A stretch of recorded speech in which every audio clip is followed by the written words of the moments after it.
Meghan, the Duchess of Sussex, she has launched a new Netflix program called something really pretentious, and it's just rubbish. Welcome to Donors Week, which is about what I've been up to for the past 7 days, the people I've interacted with, the places I've been to, the things I've done and not done, and the thoughts I've had. Hello everyone, thank God it's Friday.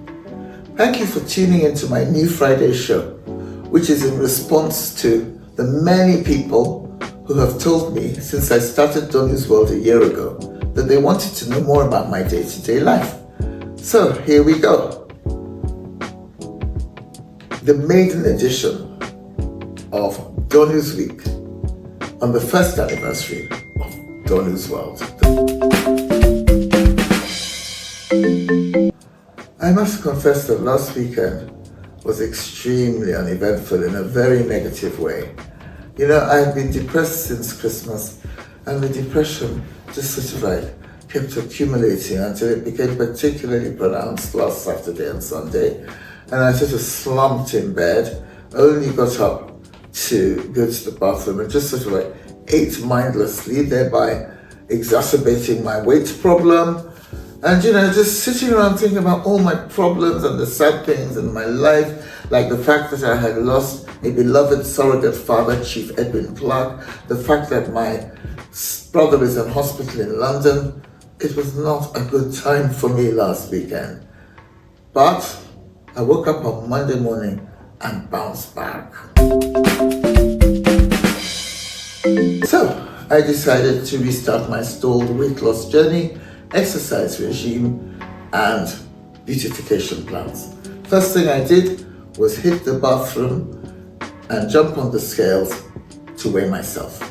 Then I found a tape measure that's been sitting in the drawer untouched for far too long, and I checked out my vital statistics, and oh my God, the figures are horrifying and humiliating, but I'm gonna post them on the screen for everyone to see in the hope that you will, it will make me feel more accountable and help my self-improvement plans.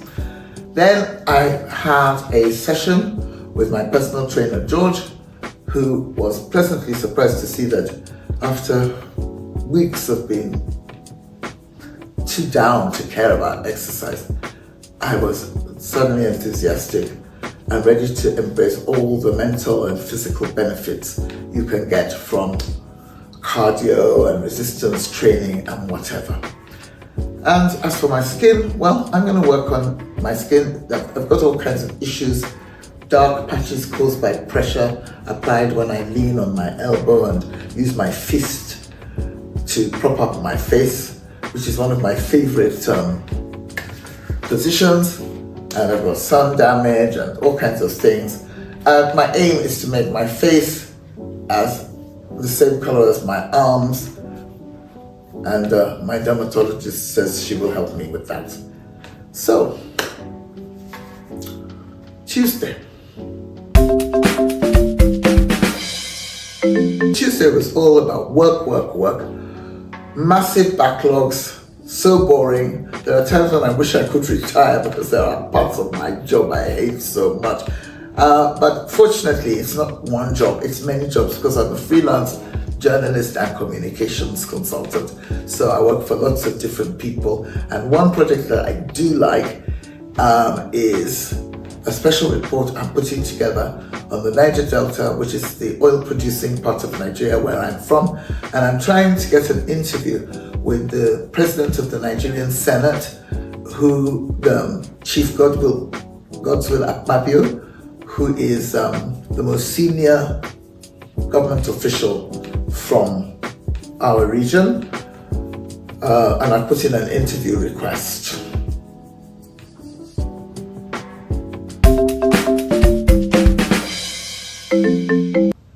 Had a major guilt trip when I realized halfway through the morning that it was Ash Wednesday and that I should have gone to church before work started. And it's the beginning of Lent. I'm a Catholic. I felt terrible. But I must remember to go to church on Sunday I'm not a very devout religious person, but I try on a basic level, okay?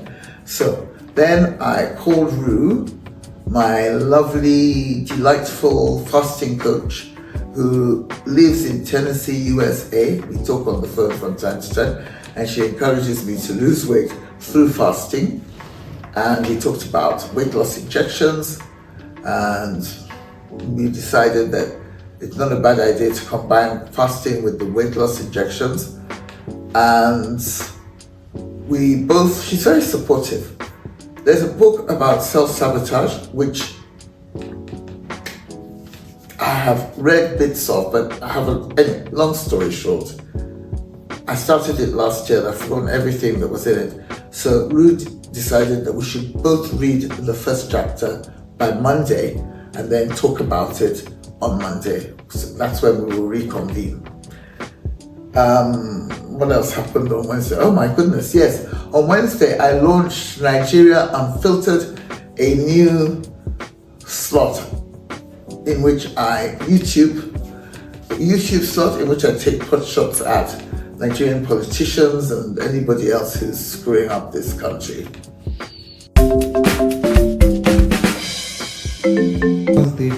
Okay, so Thursday was full of irritation.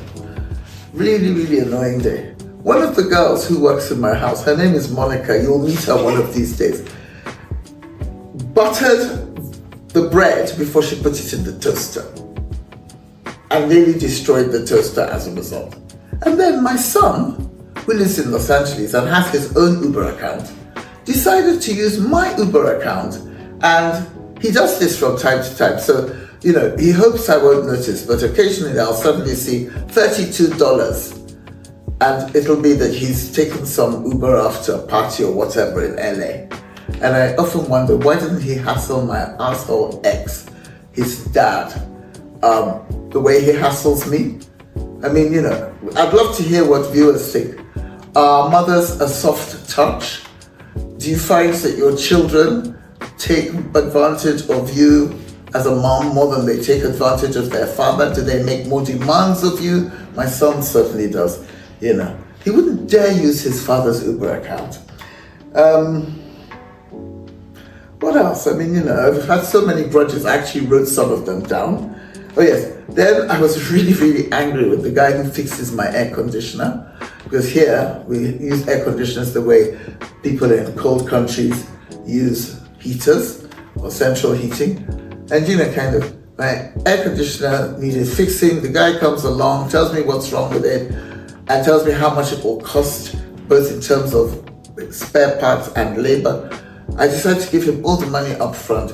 He does the work only halfway and then disappears.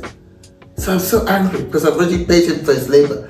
And so I start sending him angry messages about how he has to come back to finish the job. And he does not. So, but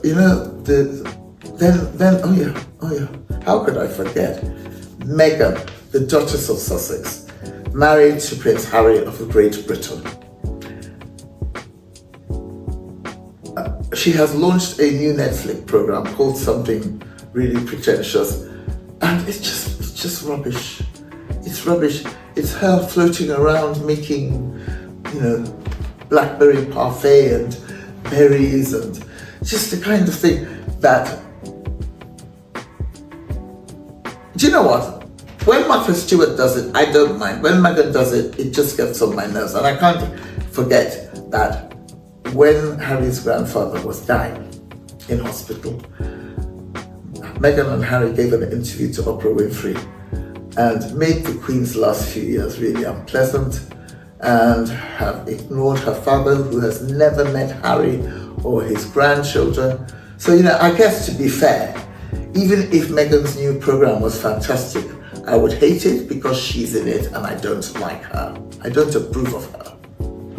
And then finally, I suppose the most irritating thing that happened to me on Thursday was that the Senate President, whom I'm waiting on for an interview about a project, that the report I'm putting together, which I mentioned earlier, he's gone and got himself involved with some huge scandal involving one of the lady senators who says that he sexually harassed her.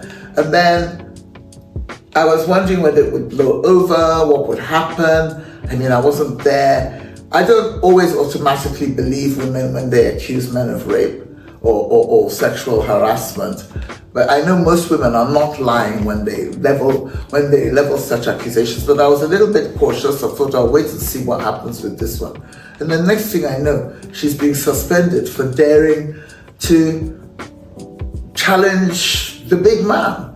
So, I don't know. I'm sure he won't have any time for me and my project for the foreseeable future, because now he's in the middle of a media frenzy, because everybody is just supporting Natasha. That's the name of the lady senator. So, I just wish he could have saved this scandal for when I'm done with my interview. And I don't need it. I'm sorry if that sounds selfish. I'm sorry if Natasha's pains are worse than mine. But I don't need the hassle.